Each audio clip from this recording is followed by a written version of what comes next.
Bismillahirrahmanirrahim. Assalamualaikum warahmatullahi wabarakatuh. Waalaikumsalam warahmatullahi wabarakatuh. Sebelumnya perkenalkan kami dari kelompok 6. Di sini ada saya Aulia Syafani Putri, kemudian ada Istiqomah Lasari, ada Putri Aprilianti, dan juga Nadia Horenisa. Sebelumnya terima kasih kepada Ibu Syarif Fitrah MPD selaku dosen pengampu mata kuliah bimbingan kelompok teori dan praktik akan kesempatannya untuk kami dapat mempresentasikan mengenai metode psikodrama dalam bimbingan kelompok. Karena itu, untuk mengefektifkan waktu, saya persilakan kepada materi pertama untuk menjelaskan materi mengenai sejarah.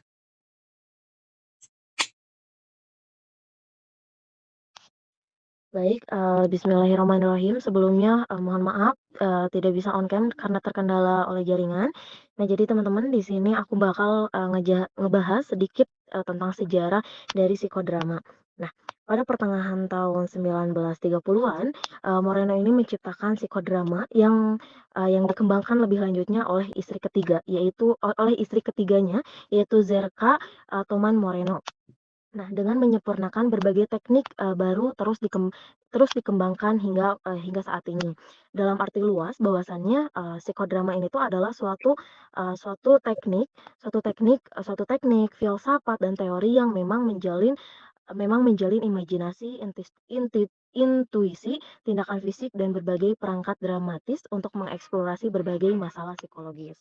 Nah, untuk, mengintegrasikan metode psikodrama ini tuh sering disebut sebagai dengan enhancement, dapat juga, melibatkan, pemberlakuan kayak improvisasi, kreativitas, ada pun juga suatu kolaborasi, yang memang hal ini tuh, kayak bertujuan untuk kayak memperluas fleksibilitas, peran atau wawasan dari psikodrama tersebut. Nah, hal ini tuh merupakan sumber ide yang signifikan untuk banyaknya pendekatan pendekatan lainnya.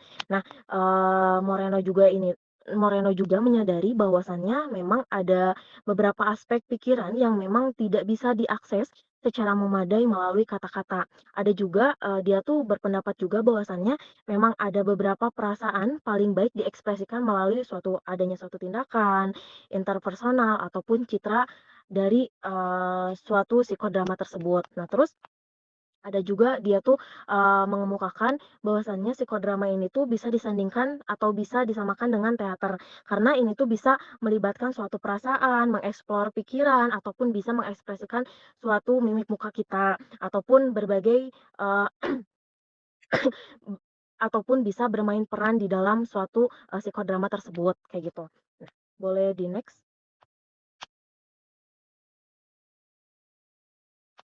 Nah, di sini ada definisi mengenai psikodrama. Psikodrama ini tuh adalah suatu metode terapi kelompok yang memang menggunakan permainan peran untuk membantu individu mengeksplorasi masalah dan emosi mereka. Dalam, psikodrama, individu itu memerankan situasi dan kehidupan mereka sendiri dengan bantuan terapis dan anggota kelompok lainnya.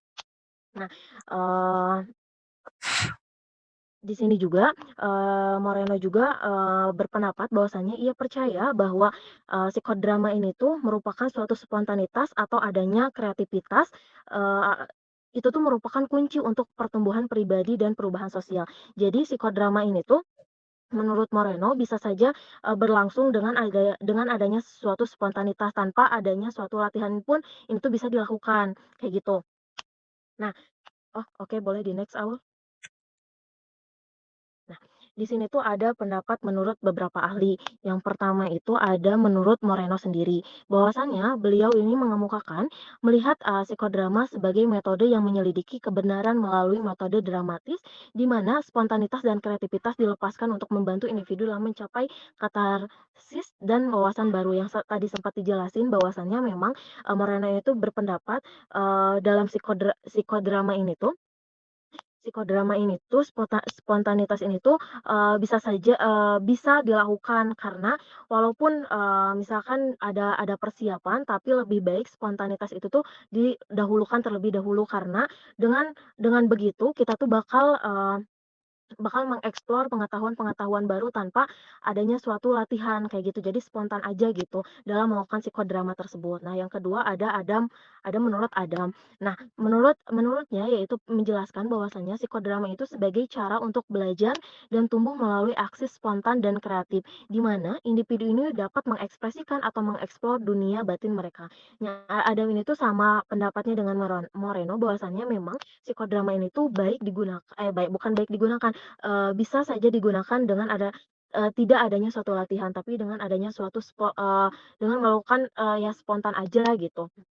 Nah, menurut Azerka, ini tuh patut digarisbawahi bahwa Azerka ini tuh adalah yang membantu Moreno untuk, mengembangkan, psikodrama tersebut. Nah, Zerka ini tuh istri ketiga dari Moreno.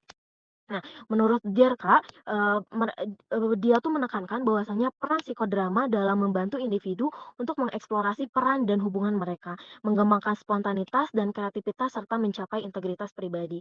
Dari ketiga pendapat yang tadi sempat dijelasin bahwa memang memang memang bahwasannya spontanitas ini dan kreativitas ini sangat dijunjung di dalam psikodrama tersebut. Maka dari itu, dari ketiga pendapat itu karena ketika kita melakukan suatu dengan spontan, maka kreativitas kita itu akan lebih berkembang lebih luas seperti itu. Nah, terus ada menurut Peter. Kalau menurut Peter, beliau tuh berpendapat bahwasannya psikodrama itu sebagai metode aksi di mana seorang klien dapat mengeksplorasi masalah internal dan interpersonalnya mereka dengan memerankan situasi masa lalu, sekarang atau yang sedang diantisipasi seperti itu. Bismillahirrahmanirrahim.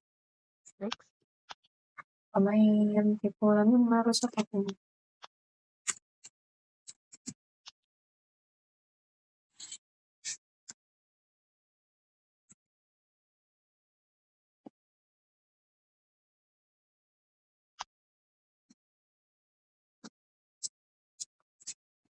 Nah, di sini ada, selanjutnya ini ada tentang konsep, dasar dari, psikodrama. Nah, ini tuh ada meliputi beberapa poin. Yang pertama spontanitas. Dari tadi kan dibahas tentang, menurut, Moreno, menurut istrinya, bahkan ada menurut Adam juga bahwa spontanitas memang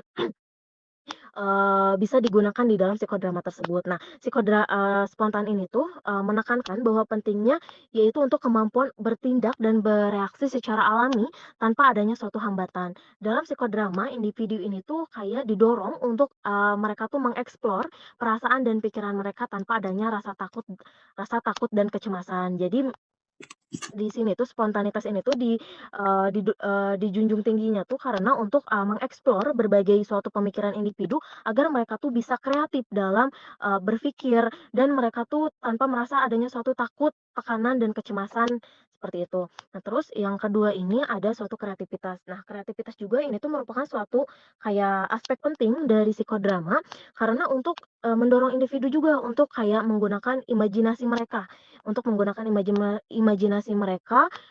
untuk menciptakan dunia dan situasi baru dalam sesi psikodrama.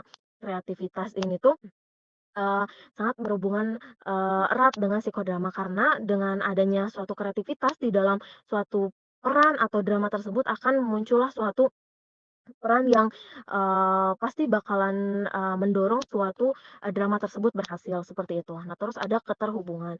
Nah, di dalam psikodrama menekankan pentingnya hubungan antara individu. Dalam psikodrama, individu ini tuh dapat berinteraksi satu sama lain dan membangun hubungan terapeutik dengan terapis. Nah, iya kan, kalau keterhubungan ini tuh pasti di dalam drama ini kita tuh pasti Eee pasti ada ya suatu dialog, gak mungkin kita tuh melakukan suatu drama tapi kita tuh sendiri-sendiri, gak akan mungkin kan karena, kayak, keterhubungan dengan satu sama lain pasti adanya suatu komunikasi, adanya suatu interaksi, dan adanya suatu interaksi, dengan orang-orang yang bermain pula kayak gitu. Nah, terus ada bermain peran. Nah, kalau bermain peran di sini yaitu dengan teknik utama yang memang digunakan dalam psikodrama. Dalam bermain peran ini, individu ini tuh lebih memerankan situasi dari kehidupan mereka sendiri atau situasi imaginary. Nah, ini tuh dapat membantu mereka untuk, memahami perasaan dan motivasi mereka dengan lebih baik dan, mengembangkan cara-cara baru untuk, mengatasi suatu permasalahannya. Jadi bermain peran ini tuh merupakan suatu teknik utama di dalam psikodrama, kayak gitu. Untuk, memerankan situasi dari kehidupan, memerankan situasi dari suatu kehidupan mereka sendiri, atau bisa jadi dalam situasi lingkungan mereka, seperti itu. Terima kasih. Selanjutnya, manfaat psikodrama akan dijelaskan oleh Nadia. Silakan Nadia. Baik, selanjutnya adalah manfaat dari psikodrama. Setelah tadi kita sudah mengetahui mengenai pengertian dari psikodrama, nah ternyata psikodrama memiliki beberapa manfaat. Yang pertama itu dapat melepaskan emosi negatif tentunya ya, dapat melepaskan emosi negatif yang dirasakan oleh anggota dari kelompok tersebut gitu ya. Karena pada saat psikodrama kita bermain peran di situ, kita melepaskan emosi-emosi yang kita rasakan gitu. Terus yang kedua itu melihat sudut pandang orang lain, karena dalam psikodrama kan kita bermain peran dan kita lebih bisa melihat bagaimana POV atau pandangan orang lain terhadap situasi atau sesuatu gitu ya, situasi atau sesuatu tersebut gitu. Yang ketiga, menambah perhatian konseli atau anggota bimbingan dan kelompok gitu ya. Tentunya ini dapat menambah dapat menarik perhatian bagi anggota kelompok dibandingkan dengan metode-metode yang lainnya seperti metode ceramah ataupun diskusi. Karena kan kalau misalnya metode ceramah itu biasanya kadang satu arah ya. Kalau misalnya psikodrama ini terlihat pasti lebih menarik karena di situ kita dapat bermain peran, dapat bermain aktif langsung gitu ya, terjun di sebuah situasi gitu. Jadi pasti akan menambah perhatian bagi anggota kelompok tersebut. Terus konselor ikut merasakan perasaan ini sampai seperti yang tadi ya, kita dapat ikut merasakan bagaimana perasaan orang lain gitu ya, bagaimana rasanya menjadi orang lain, dan itu juga sama halnya seperti kita menonton film atau sandiwara yang ikut terbawa suasana, ikut terbawa sedih, kalau misalnya ada adegan sedih ikut menangis, terus bahagia dan yang lain sebagainya. Terus yang kelima, konselor dapat lebih mengerti orang lain. Ini juga hampir sama ya seperti yang poin-poin sebelumnya, karena kan kita melihat bagaimana sudut pandang orang lain terhadap situasi tersebut, bagaimana kita melihat perasaan orang lain terhadap situasi tersebut, jadi kita bisa lebih empati, kita bisa lebih terasah, kita bisa lebih memahami orang lain gitu. Seperti itu. Boleh di next. Selanjutnya ada tujuan dari psikodrama. Yang pertama itu dapat membantu seseorang atau kelompok dalam mengatasi masalah pribadi, tentunya ya teman-teman, masalah pribadi ataupun masalah kelompok tersebut gitu ya, melalui peran ataupun drama yang ada di psikodrama tersebut gitu. Nah, kan biasanya topik atau tema yang akan dimainkan pada saat dalam psikodrama itu biasanya topiknya tuh yang berhubungan dengan permasalahan yang dialami oleh individu di dalam kelompok tersebut gitu ya. Jadi ini tentunya memang akan membantu anggota kelompok tersebut dalam mengungkapkan perasaan yang dialaminya atau permasalahan pribadi yang dimilikinya gitu. Yang kedua, itu psikodrama ditujukan supaya seseorang yang bersangkutan mendapatkan pengertian lebih baik mengenai dirinya sendiri, terus bagaimana menemukan konsep yang ada pada dirinya, menyatakan kebutuhannya dan memperlihatkan bagaimana sih reaksinya terhadap tekanan yang dialaminya gitu. Yang ketiga, teknik dramatik. Teknik dramatik, jadi seseorang itu dapat menciptakan suasana fisik dan emosional yang menghendaki, dan hal yang harus dipahami adalah keaktifan yang dilakukan dalam psikodrama itu tidak dimonopoli oleh konselor, tapi dimonopoli oleh oleh anggota kelompok itu sendiri. Ya, jadi seperti yang tadi, spontanitas, jadi tidak dimonopoli oleh konselor psikodramanya itu. Yang keempat, melakukan dramatisasi konflik batinnya. Seseorang dapat merasa lega dan mengembangkan pengetahuan atau insight baru yang dapat memberikan kesanggupan terhadap orang tersebut untuk mengubah perannya dalam kehidupan nyata. Itu mungkin untuk manfaat dan tujuan dari psikodrama. Terima kasih. Baik, kemudian di sini ada teknik dan juga langkah-langkah. Seperti yang tadi sudah dijelaskan oleh, mohon maaf sebentar. Nah, mungkin yang tadi sudah disinggung sedikit ya oleh Esti mengenai bahwa psikodrama ini merupakan salah satu metode bimbingan kelompok yang dikembangkan oleh JJ Moreno. Nah, ini sudah dibahas tadi. Sekarang saya akan langsung masuk ke dalam komponen dari psikodrama itu tersendiri.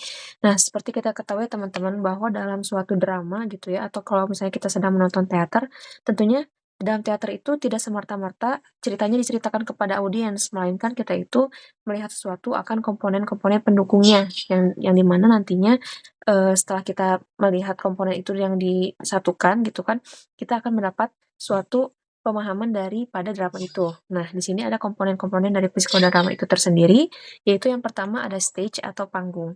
Tentunya dalam melakukan sebuah drama, kita akan dihadapkan oleh suatu kondisi yang tidak sama dengan seperti sebelumnya gitu ya. Jadi harus ada kondisi yang membedakan antara kita hidup di dunia nyata dan juga hidup di dalam dunia drama gitu. Makanya diperlukan suatu stage atau panggung yang dimana stage itu nantinya akan membedakan resiko ini tolong. Mohon maaf ya teman-teman. Nantinya itu stage itu akan membedakan antara mana nih suasana yang kita dramatisasi dan juga suasana yang nyata. Seperti itu. Jadi dalam stage itu nantinya akan ada pemain-pemain yang akan memerankan drama tersebut hingga pada akhirnya nanti akan memberikan kesan kepada penonton akan apa sih makna dari drama tersebut gitu. Terus yang kedua adalah director atau sutradaranya. Jadi dalam suatu drama itu harus ada pemimpin kelompoknya gitu atau biasanya dilakukan oleh seorang psikodramatis atau disebut juga dengan konselor gitu kita yang melaksanakan psikodrama tersebut. Nah, psikodrama ini bertanggung jawab untuk memfasilitasi segala bentuk proses yang akan dilakukan dalam psikodrama mulai dari dimulai sampai dengan nanti akhir gitu. Kemudian di sini yang ketiga itu adalah protagonis. Protagonis mungkin teman-teman semua tahunya protagonis itu adalah tokoh yang berperan baik gitu ya dalam sebuah cerita. Namun dalam psikodrama, protagonis itu maksudnya adalah seseorang yang menjadi fokus utama dalam sebuah drama atau seseorang yang di-highlight gitu dalam sebuah drama. Atau disebut juga dengan pemeran utamanya gitu. Jadi nanti dalam suatu drama itu protagonis akan ditanyakan bagaimana pengalamannya dan juga akan digali mengenai pengalaman yang telah dirasakannya untuk dia dapat mengekspresikan lebih lanjut lagi gitu. Nah, dalam mengekspresikan sesuatu itu kan kita butuh dukungan ya teman-teman, butuh dorongan gitu. Makanya dibantu oleh auxiliary egos atau disebut dengan pemeran pembantu atau disebut juga dengan pemeran pendukung gitu. Jadi tugas daripada pemeran pendukung itu adalah nantinya untuk dapat membuat si protagonis ini semakin terdorong gitu untuk melakukan suatu ekspresi gitu. Jadi tidak stuck di situ saja. Jadi protagonis ini dapat secara leluasa untuk membagikan bagaimana perasaannya dengan dibantu oleh si auxiliary tadi. Kemudian yang terakhir itu ada audiens. Audiens itu adalah penonton atau anggota kelompok yang tidak tergabung dalam suatu drama gitu. Jadi mereka ini adalah penonton yang bertugas nantinya untuk mendukung daripada si protagonis ini dalam bermain peran dan juga memberikan feedback di akhir kegiatan gitu. Jadi feedbacknya itu berupa umpan balik ataupun berupa dukungan gitu kepada si protagonis ini. Seperti itu teman-teman. Kemudian di sini teknik-teknik utama akan dijelaskan oleh Putri. Saya persilahkan. Baik, terima kasih ya Ulia. Sebelumnya suara saya terdengar jelas nggak ya? Jelas. Jelas Putri. Baik, di sini saya akan membahas teknik-teknik utama yang ada dalam psikodrama ini, teman-teman. Jadi di dalam teknik psikodrama ini ada 8 teknik utama. Yang pertama akan saya bahas yaitu kreatif imagery. Nah, kreatif imagery ini, teman-teman, kenapa sih nggak nyuruh aku off-cam dulu aja? Garis besarnya itu berhubungan erat dengan imajinasi yang dimana teknik ini tuh digunakan sebagai bahan utama si protagonis gitu, sebagai pemanasan biar mengundang si audiens tuh membayangkan apa yang sebenarnya akan ditampilkan gitu, akan ditayangkan gitu. Dan jika menggunakan creative imaginary ini, apa yang dikeluarkan atau apa yang disampaikan itu akan terlihat menjadi lebih spontan dan terbuka dalam mengekspresikan diri mereka. Jadi kan teman-teman apapun yang kita bayangkan pasti akan kita responnya ya spontan aja gitu, apa yang kita bayangkan ya itu yang akan kita ungkapkan gitu, sama aja kayak creative imagery ini. Nah, kalau yang kedua ada The Magic Shop. The Magic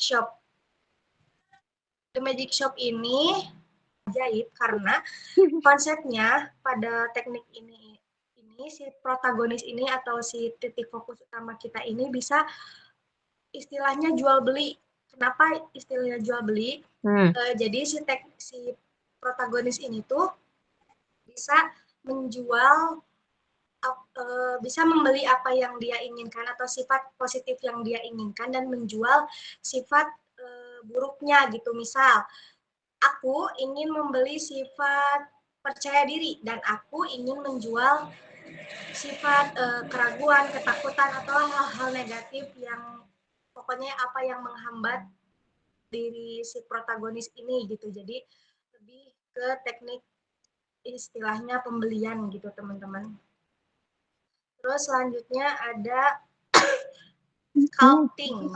Teknik ini menggunakan metode nonverbal di mana konseli akan menyusun orang lain ke dalam kelompok dan dibagi ke dalam formasi tertentu dan membantu si konseli ini atau si memahami atau memvisualisasikan apa yang ingin protagonis ini sampaikan gitu. Tapi caranya lebih dinamisnya ada teknik berbicara atau speaking. Kalau teknik ini mah udah jelas ya teman-teman, teknik berbicara. Teknik ini melibatkan protagonisnya banyak monolog tentang situasi yang ingin dia sampaikan atau yang dia alami gitu ya. Dan pakai teknik ini tuh lebih memungkinkan si protagonis ini mengeksplorasi pikiran-pikiran dan perasaan si protagonis ini secara mendalam dan terstruktur. Dan dengan speaking teknik ini teman-teman lebih bisa apa ya istilahnya mengobati si protagonis ini gitu. Terus selanjutnya ada monodrama atau autodrama. Nah, monodrama atau autodrama ini dikembangkan oleh terapi Gestalt di mana si protagonis ini tuh si titik fokus utama yang kita tuju itu memerankan semuanya. Nggak ada pemeran pembantu atau yang lainnya nggak ada. Jadi benar-benar semuanya sama si protagonis. Nggak ada pemeran pembantu. Mau apa? Protagonis ini memerankan peran yang lain tetap aja sama si protagonis ini. Nggak ada yang lain gitu teman-teman ya. Jadi si protagonis ini teh punya kendali penuh atas ekspresi dan apa narasi yang akan dia ungkapkan.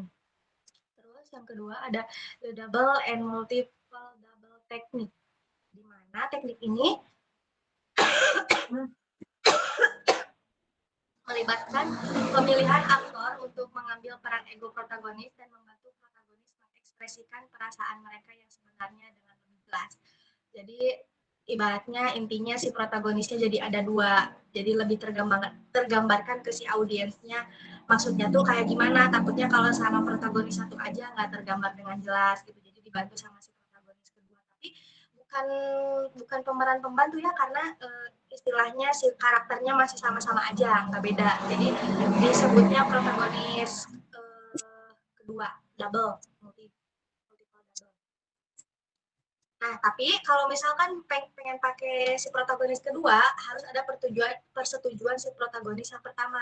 Kalau misalkan protagonis yang pertama ragu atau merasa nggak mampu, baru minta bantuan untuk protagonis kedua. Terus yang ketujuh ada teknik role reveals, di mana ini tuh bertukar peran dengan orang lain yang ada di panggung. Jadi si protagonisnya berperan jadi orang lain berperan jadi si protagonis. Jadi si protagonis ini melihat dirinya dari sudut pandang orang lain. Mungkin kalau Putri nggak salah sama aja kayak drama kemarin mungkin ya.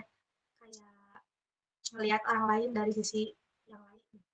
Ngelihat kita dari sisi orang lain. Terus yang terakhir ada teknik cermin atau mirroring, di mana teknik ini melibatkan protagonis yang mengamati diri mereka sendiri dari luar panggung. Nah, mengamati siapa? Mengamati si pemeran pembantu, yang dimana si pemeran pembantu ini menggambarkan sosoknya gitu. Misal, saya menggambarkan sosok Aulia yang kalau misalkan presentasi sangat amat berwibawa, misalkan sangat amat tenang dan santai gitu ya. Nah, saya mengamati Aulia mengamatinya lewat saya gitulah kurang lebihnya. Itu mungkin teman-teman yang bisa saya sampaikan, dilanjutkan lagi oleh Aulia. Terima kasih.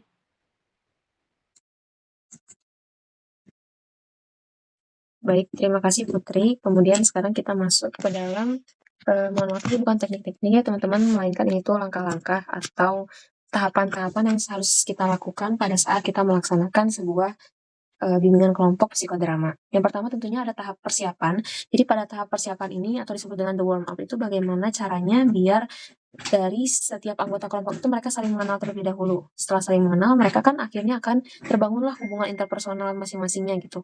Hingga mereka itu kan akan merasa nyaman gitu pada saat nanti akan melaksanakan sebuah drama.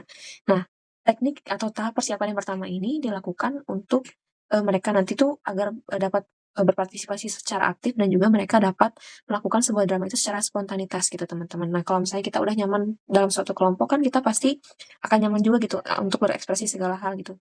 Beda dengan kalau misalnya kita belum terlalu yakin dengan kelompok yang kita yang sedang kita ikuti gitu. Kita pasti akan tidak terlalu leluasa gitu untuk mengungkapkan pemikiran kita, untuk berekspresi dan juga untuk merangkai sebuah drama gitu. Jadi pada tahap persiapan ini betul-betul sangat diperlukan untuk kita tuh istilahnya bonding dulu dengan anggota-anggota kelompok kita masing-masing gitu. Hingga nanti pada akhirnya drama itu akan berjalan dengan secara sebagaimana mestinya dan juga dengan spontan gitu tanpa ada rekaan-rekaan yang membuat si pemeran itu tidak merasa nyaman. Nah, tahapan persiapan ini dapat dilakukan dengan melakukan, misalnya ada ice breaking atau permainan games dulu, atau misalnya saling mengenal satu sama lain, menyebutkan, contohnya penyebutan sifat yang aku sukain apa, yang tentang aku itu sifatnya apa yang aku sukain gitu, dan lain sebagainya. Dapat dilakukan dengan berbagai cara, pokoknya bagaimana caranya seorang director atau sutradara itu dapat, menyatukan si anggota-anggota kelompok itu hingga pada akhirnya mereka merasa nyaman berada di kelompok tersebut gitu. Kemudian yang kedua itu ada tahap pelaksanaan atau disebut dengan tahap action. Jadi pada tahap pelaksanaan ini tuh tahap yang krusial gitu ya, tahap yang benar-benar menjadi inti daripada psikodrama itu tersendiri. Jadi pada tahap ini dari protagonis maupun pemeran pembantunya itu mereka akan saling bertukar pikiran gitu ya, bertukar cerita pada kegiatan tersebut hingga pada akhirnya akan mencapai suatu klimaks gitu nanti. Kan kalau misalnya kita dalam suatu drama juga kan pasti ada sesi di mana drama itu tuh sedang lagi pada tahap klimaksnya gitu. Nah, di sini tuh berada pada tahap pelaksanaan di mana nanti protagonis itu sebagai pemeran utama akan dibantu oleh pemeran-pemeran pembantunya atau pemeran pendukung untuk dia dapat mengeksplorasi jiwanya sendiri dan juga pengalaman yang telah dialaminya gitu. Sehingga pelaksanaan psikodrama ini akan lebih bermakna gitu karena ada penggalian daripada si protagonis ini melalui tokoh-tokoh pembantunya. Nah, kemudian yang terakhir itu ada tahap penutup. Pada tahap penutup ini, nanti audiens itu akan diikutsertakan untuk dapat memberikan feedback atau umpan balik mengenai drama yang telah mereka saksikan gitu. Apakah yang mereka dapatkan daripada drama tersebut. Nah, biasanya penonton ini diminta untuk melakukan kayak diskusi ataupun brainstorming gitu. Diminta untuk menanggapi bagaimana jalannya drama ini, apakah berjalan dengan baik, kemudian apa sih poin yang kalian dapatkan dari drama ini. Nah, kemudian pada tahap penutup juga nantinya director atau pemimpin kelompok itu akan menyebutkan poin-poin apa saja sih yang harus kita ambil daripada cerita ini gitu. Jadi peran konselor di situ adalah memberikan penguatan gitu. Jadi setelah kita melaksanakan the whole dramas gitu ya, setelah melaksanakan drama itu, kita harus memberikan penguatan gitu bagaimana drama itu nantinya akan membantu si protagonis tadi. Seperti itu teman-teman. Mungkin yang dapat saya sampaikan. Untuk selanjutnya saya persilakan kepada Nadia. Baik, selanjutnya adalah peran konselor dalam psikodrama. Menurut Liani, konselor memiliki peran yang penting sebagai sutradara. Tadi sebetulnya sudah sempat disinggung ya, yang di dalamnya mencakup produser, fasilitator, pengamat, dan analis. Nah, sebetulnya sutradara ini sebaiknya itu membangun atau mengembangkan keterampilan yang dimilikinya dalam 3 bidang yang saling berkaitan. Ada apa saja? Yang pertama, mengembangkan pengetahuannya mengenai metode-metode, teknik-teknik, dan prinsip-prinsip dari psikodrama tersebut gitu ya, supaya kalau misalnya sutradaranya sudah mengetahui bagaimana metodenya, bagaimana tekniknya, supaya si psikodramanya tuh bisa berjalan dengan lancar dan sesuai gitu. Terus yang kedua itu mengembangkan pemahaman mengenai teori kepribadian dan bagaimana hubungannya dengan pembentukan filosofi hidup. Karena kan pada psikodrama itu harus ada hal atau makna yang dimaknai, ada pelajaran yang bisa diambil gitu. Jadi memang harus mengetahui atau meningkatkan pemahamannya mengenai teori kepribadian dan bagaimana hubungannya dalam pembentukan filosofi hidup gitu.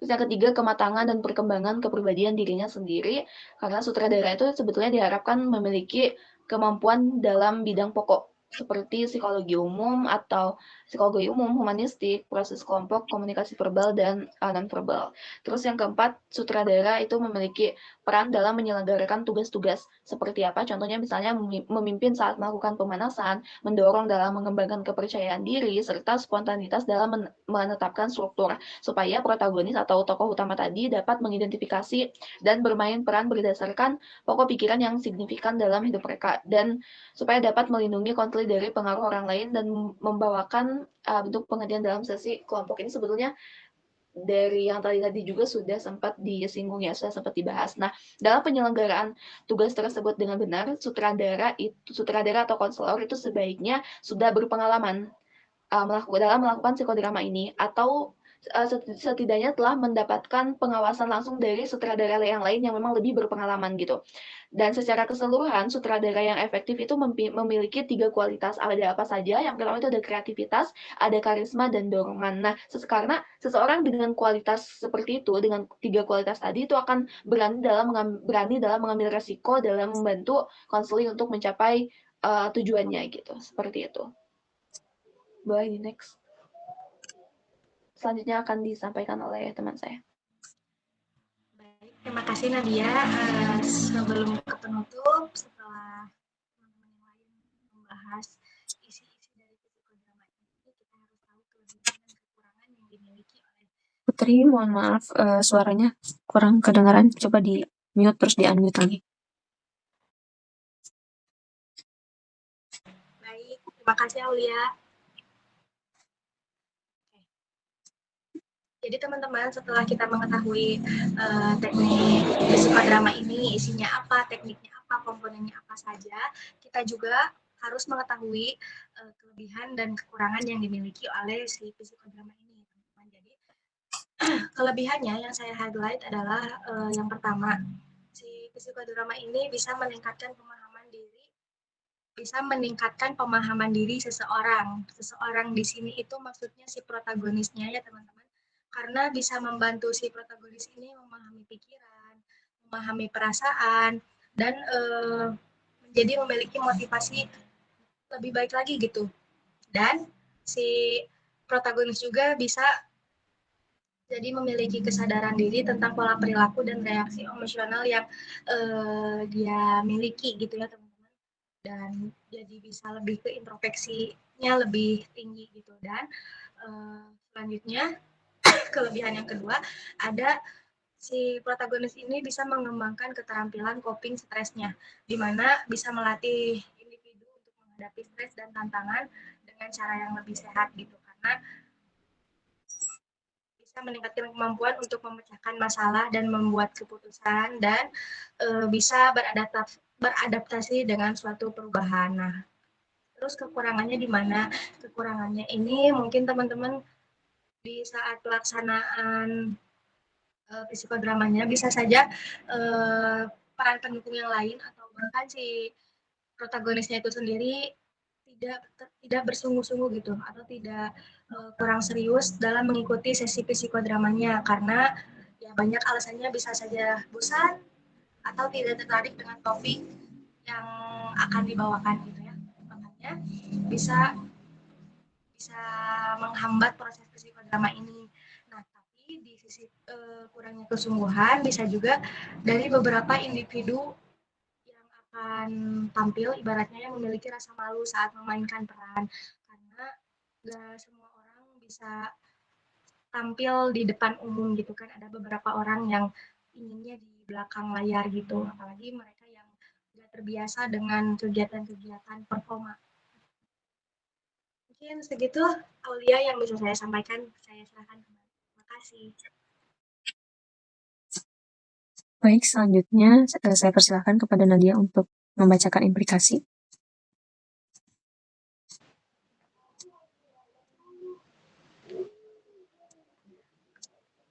Baik, selanjutnya adalah implikasi dari teknik psikodrama ini dalam bimbingan dan konseling. Yang pertama itu meningkatkan pemahaman diri dan orang lain. Tentunya ya teman-teman, dalam psikodrama, seseorang dapat mengeksplorasi dalam hal pengalaman, perasaan, dan pemikiran mereka secara lebih mendalam dengan bermain peran. Nah, ini akan dapat membantu mereka dalam memahami dirinya sendiri dan bagaimana untuk berinteraksi dengan orang lain.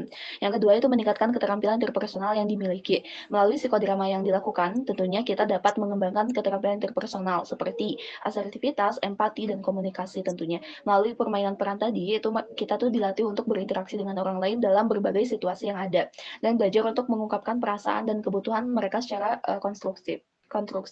Yang ketiga, dapat mengatasi masalah emosional dan perilaku. Teknik psikodrama dapat digunakan dan efektif dalam mengatasi permasalahan yang berkaitan dengan emosional dan perilaku, contohnya seperti kecemasan, trauma, depresi, dan permasalahan hubungan.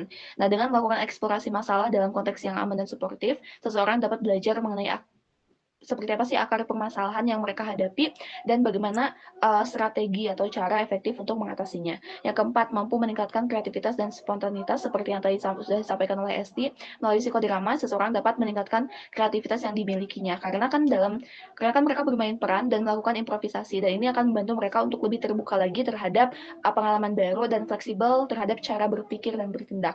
Yang terakhir, mampu meningkatkan kepercayaan diri dan harga diri karena melalui psikodrama itu memberikan kesempatan bagi kita untuk mengalami kesuksesan dan mendapatkan pengakuan dari lingkungan yang positif, dan ini akan membantu kita untuk meningkatkan kepercayaan diri dan harga diri yang kita miliki. Seperti itu. Baik, mungkin dicukupkan sekian presentasi kami pada kali ini. Terima kasih teman-teman semua yang sudah bergabung dalam pelaksanaan presentasi ini. Saya cukupkan sampai di sini saja. Billahi taufiq wal hidayah. Wassalamualaikum warahmatullahi wabarakatuh. Waalaikumsalam warahmatullahi wabarakatuh.